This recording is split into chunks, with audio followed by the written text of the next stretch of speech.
Shark Tale isn't a movie I think about often. The only time I get reminded of Shark Tale is if I watch a movie like Goodfellas or watch a show like The Sopranos and I go check out IMDb or Letterboxd and then I see that one of the cast members was also in Shark Tale. And then I go, oh yeah, I forgot about that movie. It's weird that Martin Scorsese was a fish in it, but it wasn't until I played the Shrek 2 game on the GameCube for a video on this channel that I was reminded of the video game for this movie. I have vague memories of this game and I think I rented it as a kid, but I didn't play much of it. So like any other Dreamworks IP that gets turned into a video game, I have to go back and determine if this game was any good or not. The Shark Tale video game is a game based on the movie of the same name that came out in 2004 for the GameCube, Xbox, and PS2. Developed by Edge of Reality, which is a game developer I haven't heard much about. They made some games in the early 2000s and a few in the 2010s, as well as quite a few ports, but shut down in 2018. Like always, Vicarious Visions did the Game Boy port of the Shark Tale game, while another familiar face, No Wonder, which is now Amaze Entertainment, handled the PC port. I ended up playing the PS2 version for this video.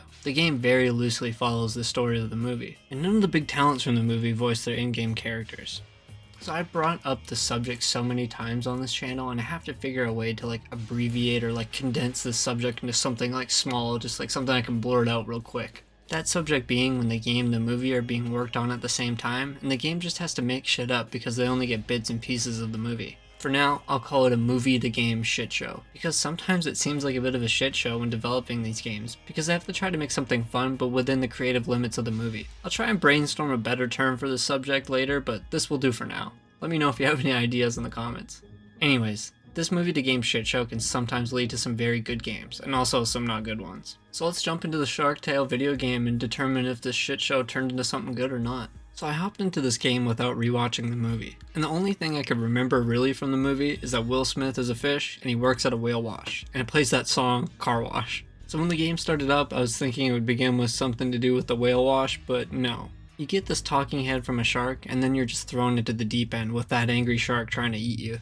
You dodge its attacks by moving towards the arrows in the screen, and it ends up all just being a dream. Our main character Oscar is getting awoken by his landlord and is getting evicted from his apartment. Oscar is voiced by Will Smith in the movie, and in the game his voice kinda sounded like Hermes from Futurama. Mrs. Sandwich, baby!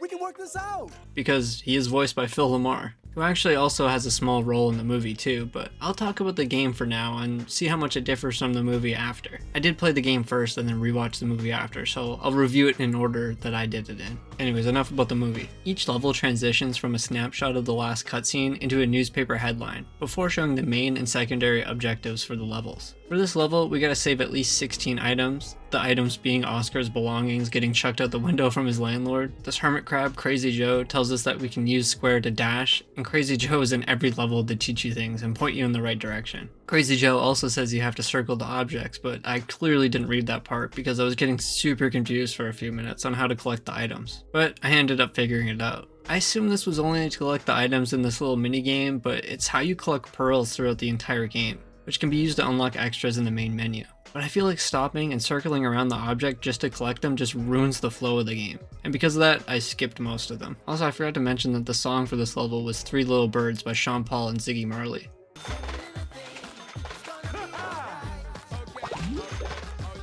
It surprises me when they can get licensed songs from the movies into the game. Shrek 2 didn't get that treatment. After collecting the items thrown from Oscar's old crib, we transition to the next level where we chase down a gang of kids called the Shorties who are tagging Oscar Sucks Pawn Scum all around town. The mission description for this level sounds so ridiculous too. It sounds like someone who's never said any slang words in their life wrote it. Bust the Shorties for tagging the hood.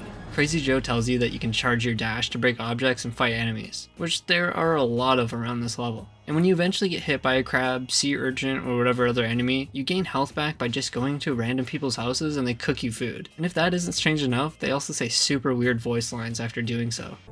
Oh, nice surprise! Come in! Oh, fish called cookies! When traversing the level, while Wipeout by Fat Boys plays in the background, you come upon a street sign that will change the direction of the map, which I think was kind of a cool feature, although it can be a bit confusing at times when the maps become larger. We then round up all the members of the Shorties, and they say it was a different Oscar that they were talking about, and we'll clean up all the graffiti. Oscar then finds himself on live TV, where he says he ain't afraid of no shark and just breaks it down to MC Hammer.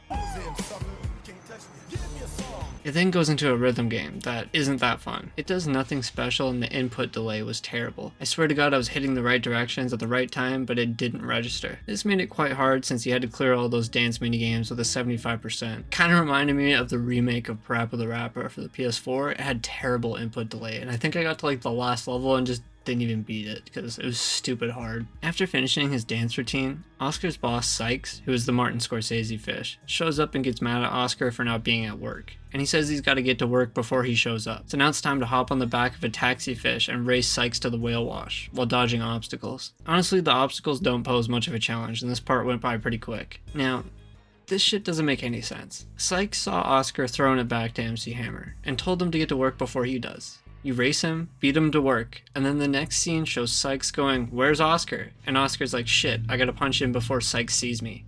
He knows your ass was late for work already, and you also beat him to the whale wash. He should have been able to punch in no problem. Huge continuity error in the Shark Tale game. Fans are gonna be pissed. The one Shark Tale game fan is furious right now, I know it. Anyways, Oscar sneaks past everyone in his stealth mission, hiding behind different objects until getting to the punch-in station, just to realize that his coworker Angie already punched him in to save his ass. But Sykes already knows he wasn't at work. This shit still don't make sense. We then get a talking head from Angie who says that women have their way with Oscar. And then Oscar then proceeds to break it down, this time to car wash. Angie then warns Oscar that he has to go to Sykes' office, and you get there by dodging obstacles in the car wash. We get a quick talking head from Sykes who says that Oscar owes him a shit ton of money, and we actually don't even arrive at his office. Oscar gets a phone call from someone named Tony who's trying to fix a seahorse race, but to confirm which horse is going to win, we gotta break into a ship full of sharks to look at a piece of paper that has the results on it. So Oscar makes his ass across town to get to this ship, which is full of enemies that attack you on sight. So you can navigate between their swim patterns and hide in areas, or you can just do what I did, just dash past them all. You sneak past some sharks and end up finding a safe that has the paper we need. And right when Oscar thinks he's safe, a giant eel shows up. I thought this would be like the shark chase level and you just have to dodge it, but no, it was more like Punch Out, where you dodge attacks, throw left and right hooks and uppercuts back at the eel. This part was actually kind of fun. The controls have been a little bit unresponsive and janky this entire time, which kind of held back this minigame, but it was still not bad. After knocking out the eel, we get a talking head from Angie that Oscar just showed up at her place, and then is like, "Shit, I gotta get to the racetrack," and then jumps into another fish taxi. The first time doing one of these fish taxi levels was okay, but the second time it's already getting kind of boring. After completing this level, we get another talking head, but with Lola, the Angelina Jolie fish, who says Oscar made the wrong bet on the seahorse and got in shit with Sykes for not having his money. It then jumps to him getting tortured by 2 jellyfish. This game really just jumps from one shitty side-scroller level to a shitty talking head cutscene that explains everything so it can jump into another shitty minigame. Feels super rushed and feels like this game doesn't even know what it wants to be. Anyways, you dodge attacks from these jellyfish while being tied up, and this level is so bad. You just move back and forth for 80 seconds straight. After surviving the torture, a shark rolls up and Oscar somehow is free and starts running away from the shark, until a ship's anchor just drops on the shark and kills it. For some reason, everyone believes that Oscar killed the shark and he just rolls with it and becomes an overnight celebrity. Now Oscar is living in a cool ass apartment and gets a phone call from a jeweler that has this pearl necklace he ordered for Angie, and he informs him that it was stolen by some guys and you gotta go get the pearls back. This seems like such a bad subplot to the game. It sounds like they're just struggling to make shit up to stretch out the game, but despite a weird story for this level, it ended up being actually pretty fun. There are 3 pearls to collect from 3 mini bosses, and each boss has its own little unique side-scrolling bit, all while Bad Boys plays in the background. I actually really enjoyed this part, but I didn't enjoy the next part because it was a third fucking rhythm minigame. They increased the difficulty on this one, and it still has the same unresponsive controls, so it was shit.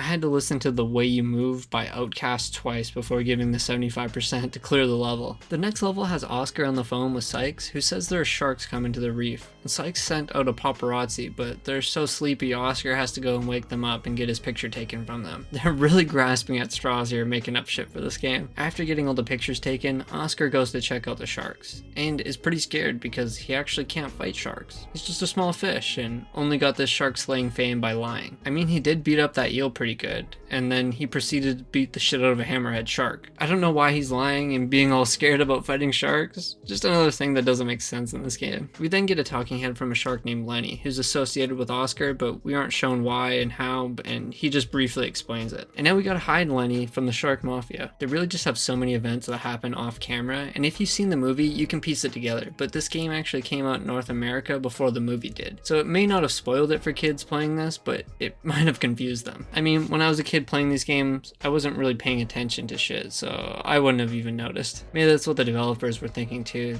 These dumbass kids won't pay enough attention. Anyways, this level with Lenny is the exact same as the other side-scrolling levels. You just move forward and dodge enemies, and every little bit you get a cutscene of Lenny catching up to you. Oscar ends up getting a photo snapped of him chilling with Lenny, so he has to go hop on Lenny's back to take out all the newspapers, showing this picture of them together. And they somehow just resolve all that and jump into another shitty dance level. This one wasn't even a licensed song, and it took me 4 times to beat it. The next level has you beat up Lenny, but it's fake to make Oscar look good in front of the entire city, which he doesn't need to, because he's been beating up sharks without faking it this entire time. The next level has you go around town finding parts of a disguise for Lenny so he can blend in without everyone thinking he's a shark. This level is similar to the other shitty side-scrolling levels, but you gotta hide from the paparazzi taking your photo, or it just restarts the level if you get your picture taken. It doesn't even show Lenny in the dolphin disguise after getting all the items, and instead shoehorns in another and thankfully the last rhythm game. This one only took me 2 times to beat it, but I was actually dying inside while playing it. They're so bad. We find out that Angie's been kidnapped, we see Lenny in his dolphin costume for a few seconds, and then so much shit happens off screen and we're just getting chased by Lenny's dad. This chase level is actually fun compared to the other ones. It plays like the fish taxi levels, but if you get slowed down, the rubber De Niro shark will get closer and try to eat you. After escaping him, it ends the game off with one of those shitty shark chase levels, and it ends with the De Niro shark just getting caught up in the whale wash, and everything is resolved and explained through a newscast while the credits play. And that's it for the game. Now, I've been giving a lot of opinions about this game throughout the video already, but I'm going to do a rundown of the movie quick and then just give my full thoughts on everything after. So the movie starts out with the gentle, loving shark Lenny, voiced by Jack Black, and his not so gentle brother Frankie, voiced by Michael Imperioli. Shout out to Christopher, my favorite Sopranos character. There's actually a few actors from the Sopranos in this movie. Anyways, we see that Lenny's not like the rest of the sharks and won't eat fish, and his family doesn't fuck with him. We then see the Reef City, which is just a fish version of New York City, and then get introduced to Oscar, who is a broke whale wash worker who ends up getting the fame for killing a shark that he did not kill, and lies his way to fame and fortune. He's not strong like he was in the game, punching down eels and hammerheads. He then lets the fame get to him and ends up pissing off the shark mafia. Also, when the Christopher Moltisanti shark dies, he actually dies. There's a funeral and shit, and it's actually kind of sad. Oscar ends up teaming up with Lenny and resolving the issue between the shark mafia and making sure the fish in the reef are all safe from sharks. Now, I went through it pretty quick, but